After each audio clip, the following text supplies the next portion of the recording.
Hello students, I am Dinesh Gupta. Today I will tell you about the pteridophytes. Pteridophytes क्या होता है? टेरिडो माने होता है फेदर और फाइट्स माने होते हैं पौधे। मतलब ऐसे पौधे जो फेदर फेदर क्या मतलब फेदर माने पंख होगा। मतलब ऐसे पौधे जिनकी पत्तियां जो हैं वो फेदर लाइक हो, पंखे जैसी हों। तो टेरिडोफाइट की पत्तियां जो होती हैं बड़ी बड़ी होती हैं, पंखे लाइक होती हैं ये। तो इनको हम टेरिडोफाइट्स को शब्द के हिसाब से बता दिए क्या है। और इन्हें हम बोटेनिकल स्नेक्स भी कहते हैं, वानस्पतिक सर्प कहते हैं। क्यों? क्योंकि इनकी जब नई नवेली पत्तियां उगती हैं तो सरसिनेट होती हैं, मतलब क्वाइल्ड फॉर्म में होती हैं, इसलिए इन्हें बोटेनिकल स्नेक्स भी कहते हैं। इन्हें हम वैस्कुलर क्रिप्टोगैम्स भी कहते हैं। वैस्कुलर क्रिप्टोगैम्स का मतलब ऐसे प्लांट जिनमें पुष्प तो नहीं है, क्रिप्टोगैम्स का मतलब अपुष्पोद्भिद जिनमें पुष्प ना हो, और वैस्कुलर का मतलब वैस्कुलर टिश्यू, जाइलम और फ्लोएम का प्रेजेंट होना। तो यहाँ पर इनको हम वैस्कुलर क्रिप्टोगैम्स कहते हैं क्योंकि इनमें वैस्कुलर टिश्यू तो हैं लेकिन पुष्प उत्पन्न ये नहीं करते हैं। ठीक, तो आइए टेरिडोफाइटा के बारे में देखते हैं। ये फर्स्ट टेरेस्ट्रियल प्लांट्स हैं। ये पहले ऐसे पौधे हैं जो जमीन पर आए, शर्त यह है कि इनमें वैस्कुलर टिश्यू मिले। ब्रायोफाइट भी लैंड पर आए हैं लेकिन वहां पर वैस्कुलर टिश्यू नहीं था। ये फर्स्ट टेरेस्ट्रियल प्लांट्स हैं जिनमें पहली बार जाइलम और फ्लोएम देखा गया। ठीक, तो लिखा है first terrestrial plants to possess vascular tissue, जिनमें वैस्कुलर टिश्यू होता है। ये ऐसे फर्स्ट लैंड प्लांट हैं या टेरेस्ट्रियल प्लांट्स हैं। वैस्कुलर टिश्यू का मतलब क्या होता है? संवहन ऊतक, जाइलम और फ्लोएम यहाँ पर मिलेगा। ब्रायोफाइटा में वैस्कुलर टिश्यू नहीं था, याद रखना। ठीक, अब इसके बाद क्या है, ये मिलते कहाँ पर हैं? तो ये कूल, डैम्प एंड सैडी प्लेसेस पर, मतलब ठंडे और गीले और छायादार स्थानों पर मिलते हैं। ठंडे, गीले और छायादार स्थानों पर ये मिलेंगे टेरिडोफाइट्स। ओके, फिर क्या है, मेन प्लांट बॉडी जो होती है इनकी वो स्पोरोफिटिक होती है। मेन प्लांट बॉडी स्पोरोफिटिक होती है, मतलब स्पोर प्रोड्यूस करने वाले होते हैं ये। वहीं अगर हम ब्रायोफाइट की बात करें तो उनकी मेन प्लांट बॉडी गैमेटोफाइट थी। ठीक, स्पोरोफाइट को हिंदी में क्या कहते हैं? बीजाणुद्भिद, मतलब ये बीजाणुओं को उत्पन्न करने वाले होते हैं। तो मेन प्लांट बॉडी इनकी कैसी होती है? स्पोरोफिटिक होती है, बीजाणुद्भिद होती है। अब वास्तविक जड़, तना और पत्तियां मिलती हैं यहाँ पर। Real root, stem and leaves are present. यहाँ पर जड़, तना और पत्तियां मिलती हैं। वहीं ब्रायोफाइटा में देखें तो जड़ जैसी, तना जैसी और पत्ती जैसी रचना थी, लेकिन यहाँ पर जड़, तना और पत्तियां मिलती हैं।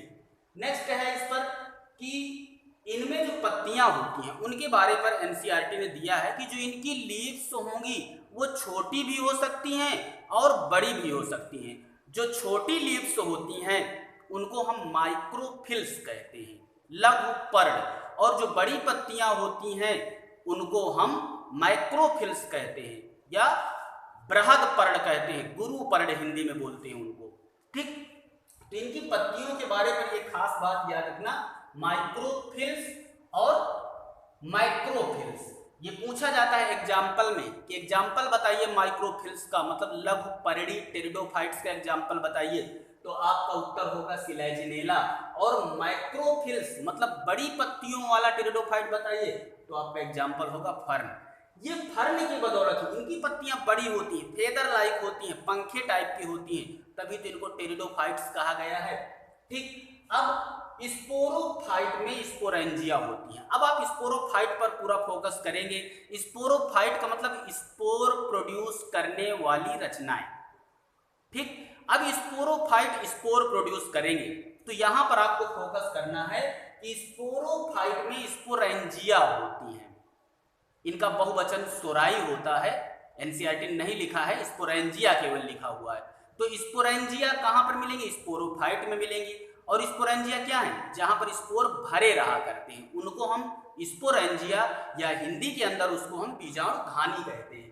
ठीक, तो ये लगी कहां पर रहती हैं, स्पोरेंजिया कहां पर लगी रहेंगी, तो स्पोरोफिल्स पर लगी रहेंगी। स्पोरोफिल्स या हिंदी में इसको हम बीजाणु पर्ण कहते हैं। स्पोरोफिल को हिंदी में बीजाणु पर्ण कहते हैं। फिल माने पत्ती होती है, स्पोरो माने स्पोर, मतलब ऐसी पत्ती जिसमें स्पोर पाए जाएं या फिर स्पोरेंजिया पाई जाएं, उन्हें हम स्पोरोफिल कहते हैं। तो ये भी पूछ लिया जाएगा कि बीजाणु पर्ण क्या है या स्पोरोफिल क्या है। तो the leaves which contain the sporangia is called the sporophyll, अर्थात ऐसी पत्ती जिसमें स्पोरेंजिया मिलते हैं उसे हम बीजाणु पर्ण या स्पोरोफिल कहते हैं। ठीक, अब यहां पर खास बात है, देखिए कुछ टेरिडोफाइट्स हैं, कुछ टेरिडोफाइट्स ऐसे हैं जिसमें स्पोरोफिल आपस में मिल जाते हैं। ठीक, कई टेरिडोफाइट्स ऐसे हैं जिनमें स्पोरोफिल आपस में मिल करके, मतलब एकदम सघनता से मिल करके, कॉम्पैक्टली अरेंज्ड हो करके क्या बनाती हैं, कोन बना लेती हैं। ठीक, स्पोरोफिल जब आपस में मिल जाएंगी तो एक स्ट्रक्चर बनाएंगी जिसे हम कोन कहेंगे या इसको स्ट्रोबिलस भी कहते हैं, हिंदी में शंकु बोलते हैं इनको। तो ये शंकु बना लेती है। आपसे पूछा जाएगा स्ट्रोबिलस कहाँ से बना है, तो स्पोरोफिल के कॉम्पैक्टली अरेंज्ड से बना है। और इसके एग्जाम्पल कौन कौन से हैं, सिलेजिनेला और इक्विसिटम, इसमें कोन पाए जाते हैं, मतलब स्पोरोफिल आपस में कॉम्पैक्टली अरेंज्ड हो जाती है और कोन या स्ट्रोबिलस बनाती है। अच्छा, अब स्पोरेंजिया क्या है, स्पोरेंजिया में स्थित स्पोर मदर सेल आप परिचित है पहले से ही। स्पोरेंजिया में क्या होंगी, कहां से स्पोर बनेंगे, तो स्पोरेंजिया तो एक खाली जगह है, वहां पर स्पोर भरे रहते हैं। तो स्पोरेंजिया के अंदर स्पोर मदर सेल होती है, बीजाणु मातृ कोशिकाएं, और मातृ कोशिकाएं तो क्या बनाएंगी, पुत्रों को बनाएंगी, पुत्रियों को बनाएंगी। तो क्या बनता है, स्पोर्स बनते हैं। स्पोरेंजिया के अंदर स्पोर मदर सेल है, मतलब बीजाणु मातृ कोशिकाएं हैं जिनमें अर्धसूत्री विभाजन होता है और हैप्लॉइड या अगुणित स्पोर बन जाते हैं। फिर यही स्पोर क्या होते हैं बच्चों, जर्मिनेट होते हैं, अंकुरित होते हैं, और जर्मिनेट होकर के फिर क्या बनाएंगे, new plant body, means sporophyte को बना देंगे। सॉरी, स्पोर जब जर्मिनेट होंगे तो प्रोथैलस को बनाएंगे या गैमेटोफाइट को बनाया करते हैं, युग्मकोद्भिद को। आइए देखते हैं, स्पोरेंजिया में स्थित स्पोर मदर सेल में मियोसिस के कारण स्पोर्स बन जाते हैं। तो स्पोर्स कैसे होंगे, ये हैप्लॉइड होंगे, क्योंकि मियोसिस के कारण बने हैं इसलिए ये हैप्लॉइड होंगे। अब स्पोर जर्मिनेट होते हैं, अंकुरित होते हैं, तो क्या बन जाता है, प्रोथैलस बन जाता है।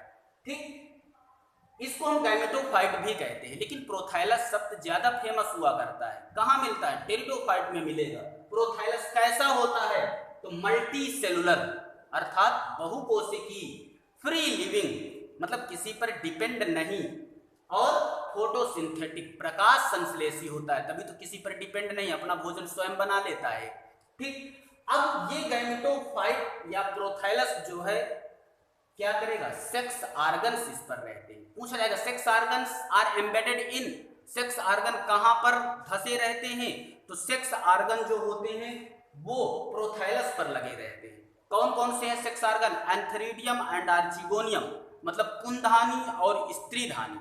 ठीक, एंथेरिडियम और आर्चिगोनियम, तो एंथेरिडियम से क्या बनेगा, मेल गैमेट बनेगा जिसे हम एंथ्रोजॉइड कहेंगे।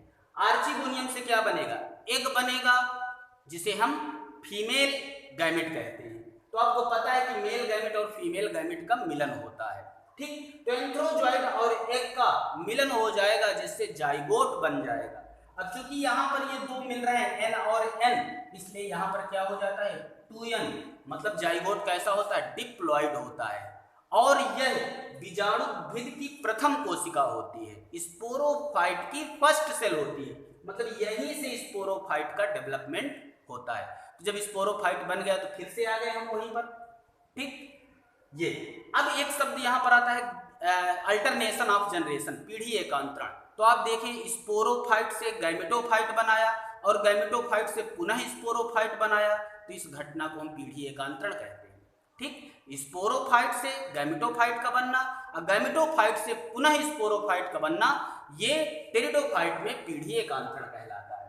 तो स्पोरोफाइट बन जाता है, नया पौधा बन गया और फिर से उसमें रूट स्टेम लीव्स आती है, फिर से लीव्स में वही बीजाणु पड़ लगेंगी, बीजाणु पड़ होती हैं, बीजाणु धानी उसमें रहेंगी है, और बीजाणु बनेंगे, फिर अंकुरित होंगे, युग्मकोद्भिद या प्रोथाइलस को बनाएंगे, फिर उसमें सेक्स आर्गन रहेंगे, फिर वो अपना एंथ्रोजॉइड और एग को निकाल करके फिर से वो अपना जाइगोट बनाएंगे। तो ये पूरा था इसके बारे पर।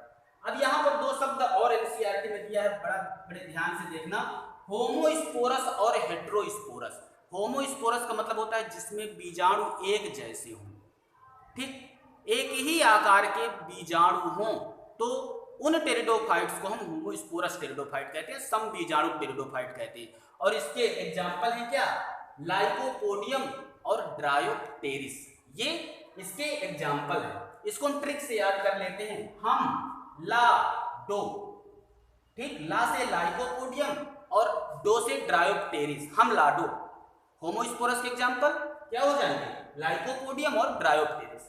इसी प्रकार से हेटेरोस्पोरस है, ये विषम बीजाणु की, इसमें कुछ बीजाणु छोटे रहेंगे तो कुछ बड़े होते हैं, ठीक, छोटे वालों को माइक्रोस्पोर कहते हैं और बड़े वालों को मेगास्पोर कहते हैं।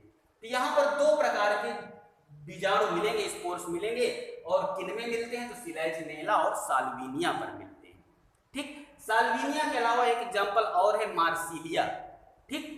तो अब इसको हम कैसे याद करेंगे, हट सी मा, मा का मतलब मार्सिलिया है ना, सी से सिलाइजिनेला और साल्विनिया हो जाएगा और मा से मार्सिलिया होता है। तो हम लाडो हट सी मा, मा से मार्सिलिया होता है, मार्सिलिया।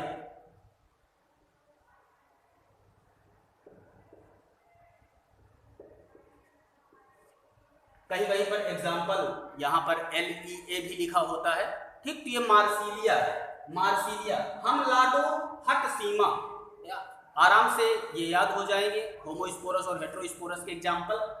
अब यहाँ पर टेरिडोफाइटा को 4 क्लासेस में बांटा गया है, साइलोप्सिडा, लाइकोप्सिडा, स्फिनोप्सिडा और टेरोप्सिडा, ठीक। तो साइलोप्सिडा का एग्जाम्पल मैच करता है साइलोटम, लाइकोप्सिडा का ये भी मैच करता है लाइकोपोडियम, सिलाइजिनेला, आप लाइकोपोडियम भर याद रखें, केवल लाइकोप्सिडा का एग्जाम्पल लाइकोपोडियम। स्फिनोप्सिडा का एग्जाम्पल इक्विसिटम, इक्विसिटम को हम हार्स टेल के नाम से भी जानते हैं, ठीक, इक्विसिटम को हम हार्स टेल के नाम से भी जानते हैं। टेरोप्सिडा का एग्जाम्पल टेरिस, ये भी नाम से मैच करता है, एक एग्जाम्पल याद कर लीजिए, नहीं तीनों याद हो पा रहे हैं, टेरिस, ड्रायोप्टेरिस, एडियंटम। तो ये एग्जाम्पल हैं इनके, और क्लास को भी पता चल गया तो कि साइलोप्सिडा, लाइकोप्सिडा, स्फिनोप्सिडा और टेरोप्सिडा। इसके बाद थोड़ा सा शुरू में ही इकोनॉमिक इंपॉर्टेंस दिया है टेरिडोफाइटा का, तो ये हमने इकोनॉमिक इंपॉर्टेंस लिख दिया है। क्या है, टेरिडोफाइटा का यूज ऑर्नामेंटली होता है, मतलब सजावट के रूप में। दूल्हे की गाड़ी जो होती है उसमें इमली की पत्ती जैसी जो रचनाएं होती हैं, देखा हो कभी सजावट में, इमली की पत्ती जैसी कुछ पौधे लाते हैं वहां पर और सजाते हैं, तो वो फर्न होता है, ठीक, एक टेरिडोफाइट है। तो ऑर्नामेंटल मतलब सजावट के रूप में। मेडिसिनल, लाइकोपोडियम है टेरिडोफाइटा, उसका बहुत ज़्यादा मेडिसिनल यूज है, गठिया रोगों में यूज होता है वो।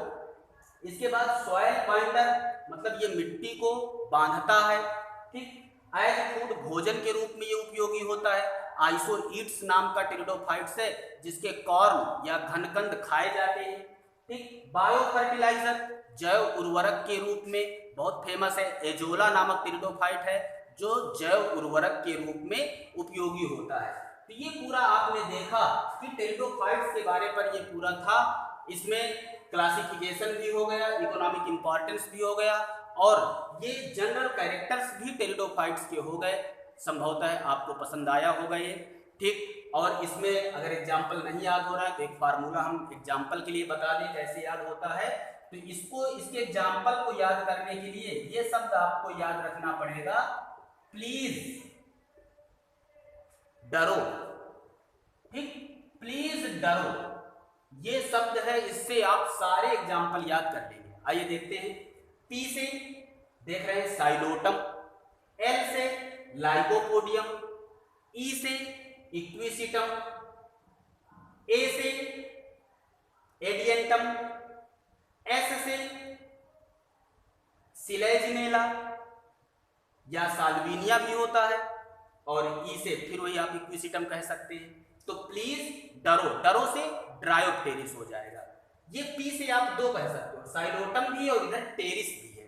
ठीक, तो ये आप एग्जाम्पल याद कर लेंगे, प्लीज डरो से सारे एग्जाम्पल आपको इसके याद हो जाएंगे। तो ये टेरिडोफाइट्स के बारे पर था, संभवतः आपको पसंद आया होगा video. Thank you for watching.